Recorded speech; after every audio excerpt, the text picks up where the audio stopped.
फिर मचेगा बवाल। जी हाँ, हम ऐसा क्यों कह रहे हैं, अगर पूरा वीडियो अब देखेंगे तो समझ पाएंगे क्या है पूरा मामला।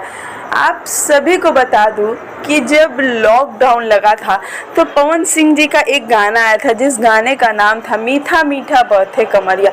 और जैसे ही गाना आया, गाना आने के बाद गाने ने खूब धूम मचाया। उससे पहले ही भारत में लग चुका था पूरी तरह से लॉकडाउन कोविड के कारण।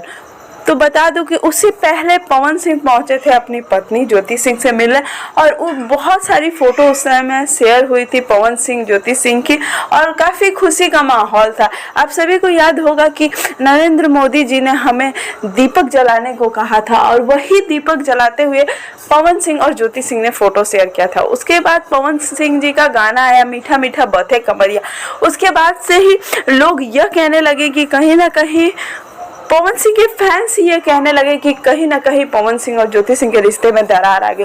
उसके बाद ज्योति सिंह ने ऐसा पोस्ट किया, उन्होंने अपने इंस्टाग्राम डिलीट कर दिए, पवन सिंह के साथ सारी फोटोज डिलीट कर दी। तो ऐसी बातें जब सामने आई तो उसके बाद से लोगों के मन में, पवन सिंह के फैंस के मन में यह आने लगा कि मीठा मीठा बरसे कमरिया गाना आने के बाद इनके रिश्ते में दरार आई। लेकिन हम आपको बता दूं कि फिर से आ रहा है मीठा मीठा बरसे कमरिया 2। और इस समय पवन सिंह का बर्थडे गुजरा, ज्योति सिंह का बर्थडे गुजरा, और जहाँ तक खबरें बता दूँ तो कोई किसी को ना विश किया सोशल मीडिया पे। अब हमें नहीं पता कि उनके पर्सनल लाइफ में क्या चल रहा है सोशल मीडिया पर। और ज्योति सिंह ने अपना बर्थडे खुद अकेले अपने परिवार के साथ सेलिब्रेट किया, पवन सिंह ने अपने परिवार के साथ सेलिब्रेट किया। अब यह देखना काफ़ी दिलचस्प रहेगा कि सोशल मीडिया पे यह बात काफ़ी ज़्यादा ट्रेंड करी है। ज्योति सिंह ने जब अपने बर्थडे की फ़ोटो डाली तो ये सब बातें सामने आने लगी।